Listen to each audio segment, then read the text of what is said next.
आतंकवादियों को पनाह देता है और फिर किस प्रकार से डिनायल में रहता है। अभी मैडम ने कहा पाकिस्तान की रियलिटी को हमने एक्सेप्ट नहीं किया।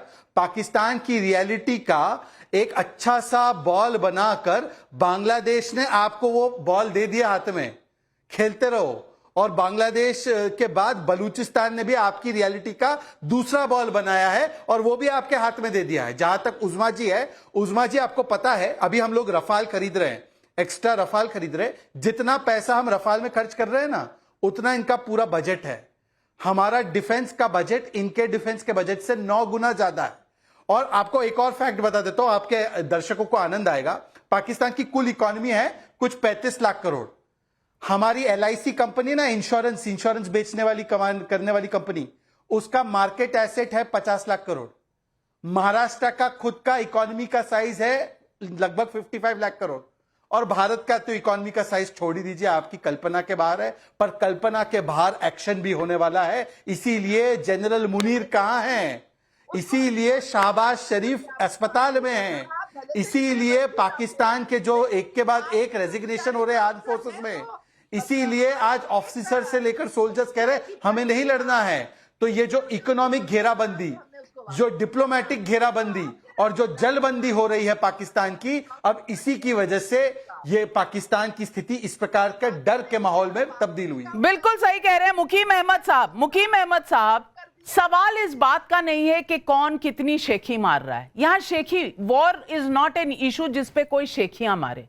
लेकिन आप मुझे बताइए, the worst kept secret of Pakistan जो था कि वो आतंक एक्सपोर्ट करता है, वो तो कबूलनामा आपके डिफेंस मिनिस्टर ने दे दिया। अब वो सारी दुनिया ने सुन लिया। उसके बाद चीन के ऊपर कितनी आपकी डिपेंडेंस है अपनी डिफेंस सिक्योरिटी के लिए, वो दुनिया जानती है। मुनीर साहब कहां हैं, ये पूरी पाकिस्तान लालटेन लेकर ढूंढ रही है। शहबाज शरीफ अस्पताल में है, शहजाद जी बता रहे हैं। मुझे ये बता दीजिए कि अगर पाकिस्तान कह रहा है कि कोई एडवेंचरिज्म नहीं होना चाहिए, तो पाकिस्तान ये टेररिज्म का एक्सपोर्ट कब बंद करेगा? क्योंकि डॉसियर खेलने का समय तो चला गया।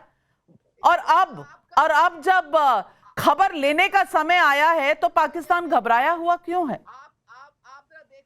देखिए, अब ये आपका एक परसेप्शन है कि पाकिस्तान घबराया हुआ है, लेकिन आपकी घबराहट मुझे समझ नहीं आती कि ये एक और फॉल्स फ्लैग ऑपरेशन आप करने जा रहे हैं। आपके जानिब से जो कुछ एलिगेशन लगाए गए हैं उसका अब ये सुनिएगा आराम से प्लीज, और माइक बंद न कीजिएगा जैसे उस्मा कारदार का किया है। ये गुजारिश ये है कि कोई प्रूफ अभी तक सामने नहीं आया। 6वां या 7वां दिन है उस घटना के बाद।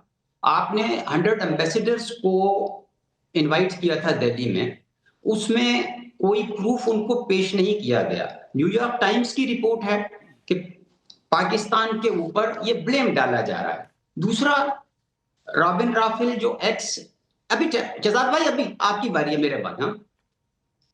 रॉबिन राफेल जो साबिक नायब वजीर खारजा हैं अमेरिका की, उन्होंने कहा, वैसे न्यूयॉर्क टाइम्स को अमेरिका के फॉरेन डिपार्टमेंट ने करेक्ट कर दिया है। आपने नोट ना किया हो तो आपको भिजवा दूं वो फैक्ट शीट, क्योंकि फैक्ट शायद आप लोग देखते नहीं है। मैं जिस न्यूयॉर्क टाइम्स का आप हवाला दे रहे हैं ना, मैं हवाला दे रहा हूं, ठीक है, हाँ, उसको अमेरिका फैक्ट चेक कर चुका है।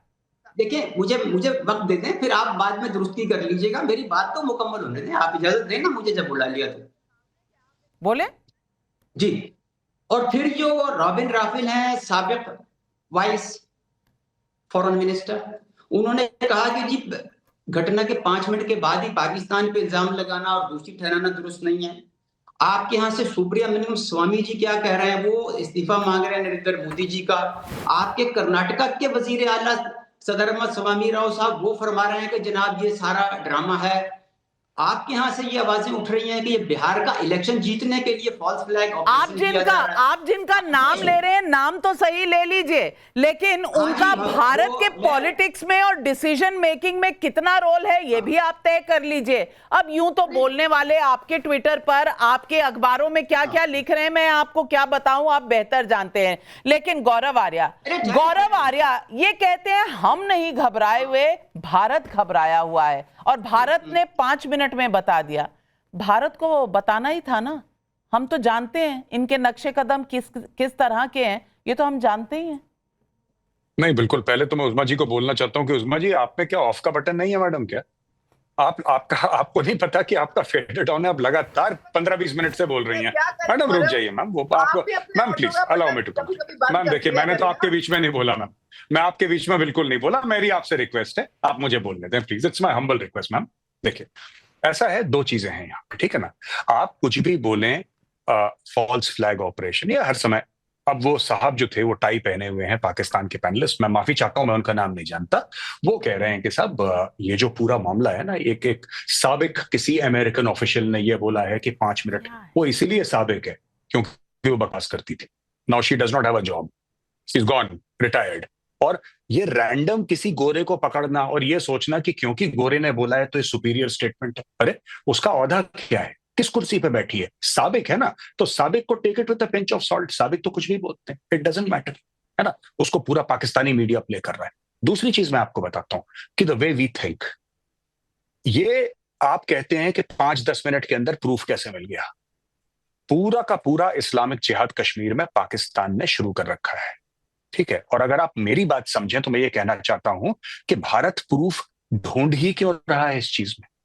If it is terrorism, it is de facto Pakistan. हमारा रिस्पॉन्स होना चाहिए कि अगर कश्मीर में कोई भी वाकया होता है, वो करने वाला पाकिस्तानी हो या लोकल हो, उससे कोई फर्क नहीं पड़ता। Immediately within 5 minutes there should be a response along the line of control. कहानी खत्म। इतना स्ट्रेस नहीं लेना किसी चीज का। और आखिरी चीज, last thing I would like to say, कि देखिए, मैं आपको बात बता रहा हूं, भारत को जो रिस्पॉन्स करना है भारत करेगा। और कल के बाद आपको अनफोल्डिंग, कल शाम को 4-5 बजे के बाद आपको उसकी अनफोल्डिंग दिख जाएगी, आपको पता लग जाएगा बड़ी बात जनरली कह किस रहे हैं आप। डायरेक्शन में भारत कल शाम को 4-5 बजे के बाद, 4-5 बजे के बाद आपको, मैडम मेरी बात सुन लीजिए मैम, नहीं, बहुत बड़ी बात कह रहे हैं उज़मा जी। घर के दरवाजे देख लीजिए। कल शाम को 4-5 बजे के बाद कुछ हो सकता है। गौरव आर्या जी बोल रहे हैं। जी, मैं ये कह रहा हूं कि कल शाम को 4 और 5 बजे के बाद आपको जनरल डायरेक्शन पता लग जाएगा कि भारत किधर जा रहा है। Tomorrow is the day when the government, the Modi government will take a decision कि कैसे करना है। अब किसी साबिक अमेरिकन गवर्नमेंट ऑफिशियल ने क्या बोला, आप क्या सोचते हैं, मैं क्या सोचता हूं, बड़ी बात कह रहे हैं हम सबके, जी, ये कल हो जाएगा। कल के बाद, कल फैसला है, कल फैसले की दिन है, कल फैसले की रात है। कल के बाद आपको, फिर उसके बाद जो भी होना है, बिल्कुल, कल 24 घंटे की मोहलत है, तय हो जाएगा कल भारत कौन सी जगह, कौन सा टाइम इस्तेमाल करेगी, कब, कहां और किसको टारगेट करेगी। ये तय हो चुका है। कल का दिन बड़ा दिन है और पहलगाम का बदला लेने का समय आ गया है। प्रतिशोध की आग में जल रहा है ये देश। कल फैसले की घड़ी है।